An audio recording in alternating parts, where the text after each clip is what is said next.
किसान भाइयों, आज हम अपने जैविक फार्म हाउस पर पहुंचे हुए हैं और यहाँ हम अपने किसान मित्र से खाद डलवाने का काम कर रहे हैं। जैसा कि किसान भाइयों आप इसमें देख पा रहे हैं, जो हमारी धान की फसल है उसका कलर एकदम नेचुरल ग्रीन है। ये जैविक की पहचान है और जिसमें हम केमिकल फर्टिलाइज़र प्रयोग करते हैं केवल DOP, MOP, urea, potash, sulphur, zinc, इस तरह के केमिकल फर्टिलाइज़र प्रयोग करते हैं तो हमारा धान का कलर डार्क ब्लैक होता है। इसमें हमने 50% जैविक पदार्थ और 50% केमिकल पदार्थ का मिश्रण को इसमें डलवाया है। इससे आप इसमें साफ साफ देख सकते हैं इसका कलर कितना अच्छा है। किसान भाइयों, आप में एक भ्रांति है कि कोई भी किसान भाई जब भी दूसरे खेतों में जाकर देखता है और धान की काली फसल देखता है तो थोड़ा परेशान हो जाता है, नर्वस हो जाता है, क्योंकि किसान सिर्फ काले कलर की धान पसंद करता है। और वो धान का फसल का कलर अगर नेचुरल ग्रीन टाइप का है तो किसान उसे पसंद नहीं करता है। तो किसान के मन में तरह तरह के सवाल उठते हैं, अरे इसमें ये कमी है, हमारी बगल वाली धान देखो काली है, हमारी धान काली नहीं है। तो किसान भाइयों, आपको हम बताना चाह रहे हैं कि आप कलर पे बिल्कुल ना जाएं और देखा देखी काम बिल्कुल भी ना करें अपनी फसल में। आप अपनी फसल को अपने अनुसार डोज दीजिए तो आपकी फसल तय समय पर वैसी हो जाएगी जैसी आप चाहते हैं। तो किसी भी किसान भाइयों को केमिकल फर्टिलाइज़र के साथ जैविक फर्टिलाइज़र अवश्य मिलाने चाहिए। जैविक खेती करते समय केमिकल फर्टिलाइज़र को हमें एकदम नहीं बंद कर देना चाहिए। हालांकि जैविक खेती करने से लगभग 70% किसान कतराते हैं, इसे करने से मना करते हैं, क्योंकि फर्स्ट टाइम इसमें उत्पादन काफ़ी कम आता है, थोड़ा कम आता है, लेकिन इसके बाद इसका उत्पादन निरंतर बढ़ता जाता है। हमने इसमें यूरिया, डीएपी, पोटास, एमओपी और पता नहीं क्या क्या डाल डाल के ज़मीन के पीएच स्तर को इतना बढ़ा दिया है कि फसल हमारी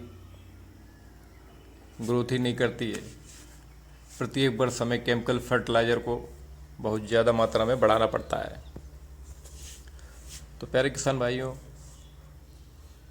अब भी समय है और वक्त है, आप जैविक की तरह मुड़े और जैविक फर्टिलाइज़र का प्रयोग करते जाएं। 30% स्टार्टिंग करें, इसके बाद उसको 50% कर दें, इसके बाद उसको 70% कर दें, 30% केमिकल रखें।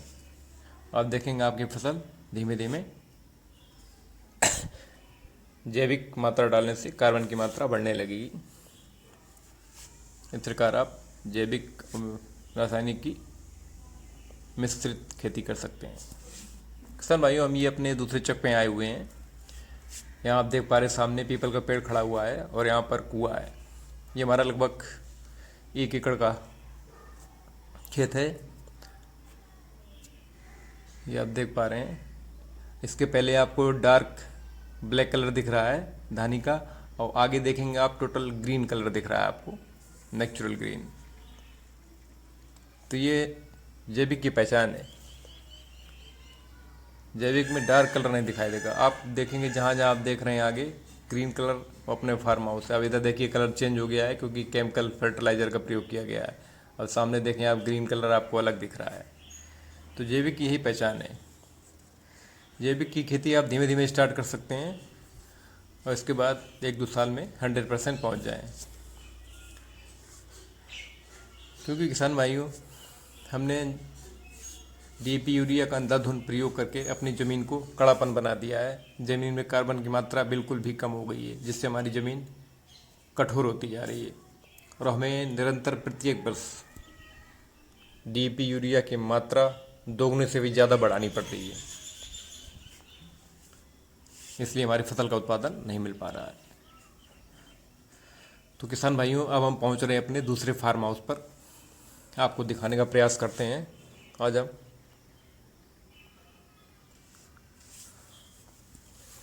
हमें समय मिला तो हम अपने फार्म हाउस पर विजिट करने पहुंचे और हमने कुछ आवश्यक दिशा निर्देश भी दिए अपने किसान मित्रों को। और एक बात किसान भाइयों हम आपको बताना चाह रहे हैं, आप जो हर्बिसाइड का प्रयोग करते हैं घास को ख़त्म करने के लिए, इसका प्रयोग कम से कम करें। अपनी मेहनत से हर्बिसाइड निकालने का प्रयोग करें। आप देख रहे हैं हम अपने किसान मित्रों को लगा रखा है। आगे भी वीडियो देखते रहिए आप। आगे वीडियो हम दिखाएंगे आपको। इसमें किसान मित्रों से ही हमने घास निकालने का काम किया है। कितना प्यारा कलर लग रहा है, धान देख के तबीयत खुश हो रही है, इतनी अच्छा कलर है। तो दोस्तों, जैविक कलर देख के मन में एक स्फूर्ति सी दौड़ जाती है।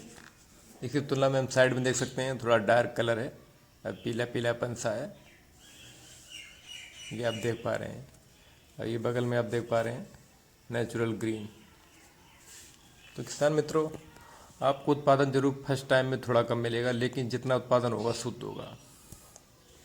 तो किसान भाइयों, इसमें जो खाद डालने का प्रोसेस है वो उत्तर से दक्षिण और पूर्व से पश्चिम होना चाहिए। अब ये पूर्व से पश्चिम दिशा की ओर खाद डाल रहे हैं। इसके पहले आपने देखा था कि उत्तर और दक्षिण की साइड से खाद का छिड़काव कर रहे थे। तो किसान मित्रों, ये खाद का दूसरा मिश्रण है, यानी कि दूसरी बार खाद अब दी जा रही है धान की फसल को। इसके 15 दिन पहले हमने इसमें 2 एकड़ में मात्र 1 बोरी DAP, 1 बोरी यूरिया और 10 किलो के 2 पैकेट जैविक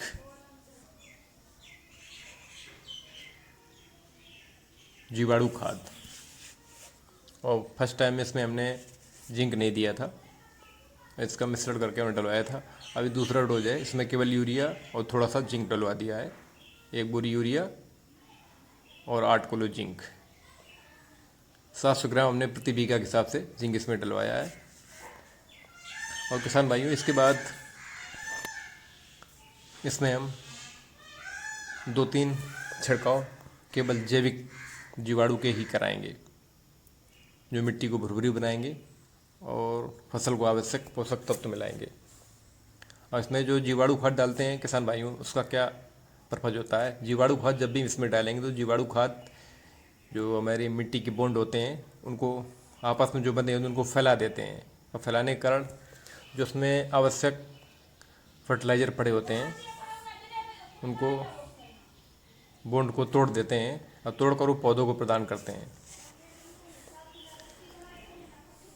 तो जीवाणु खाद डालने समय यह फ़ायदा होता है कि हमारे खेत में जो भी खाद डालते हैं वो पूरी तरह खेत को लगे हुए प्लांट को लगती है। और इसमें देख पा रहे हैं किसान भाइयों, हमने इसमें किसी भी प्रकार के हर्बिसाइड के प्रयोग करने के लिए पूरी तरह रोक लगा रखी है। और किसान मित्रों को ही मैंने लगा रखा है, उनको बता रखा है कि आप हर्बिसाइड सुबह शाम अपने खुद हाथों से ही निकालेंगे और साथ में आपके जानवरों का चारा भी इसमें आसानी से निकल पाएगा। आप देख पा रहे किसान मित्रों, हमारे किसान भाई लगे हुए हैं पूरी तरह घास को निकालने में। हमने इसमें हर्बिसाइड का प्रयोग बिल्कुल भी करने से मना किया हुआ है और साथ में फर्टिलाइज़र का भी प्रयोग किया जा रहा है। तो अलग अलग किसान मित्र हमारे अलग अलग कार्य में व्यस्त हैं। आप देख रहे हैं इसमें जो घास के ढेर हैं अलग अलग दिखाई दे रहे हैं। दोनों तीनों किसान मित्र मिलकर कर रहे थे। एक खाद डाल रहा है तो एक क्या नाम घास को बाहर निकालने का कार्य कर रहा है। एक बड़े किसान मित्र हमारे जो हैं वो भी घास बैठ के निकाल रहे हैं, क्योंकि इसमें कई तरह की घास हो जाती है। मोथा घास के अलावा कई भी ऐसी घास हो जाती हैं जो धान से बड़ी हो जाती हैं। अभी घास निकलने के बाद इसमें 2 इंच पानी 2-4-5 दिनों तक किसान भाइयों को बनाए रखें, जिससे घास बिल्कुल भी नहीं होगी। तो किसानों, इस प्रकार आप जैविक और रासायनिक के मिश्रण से बहुत ही अच्छी तरीके से खेती कर सकते हैं।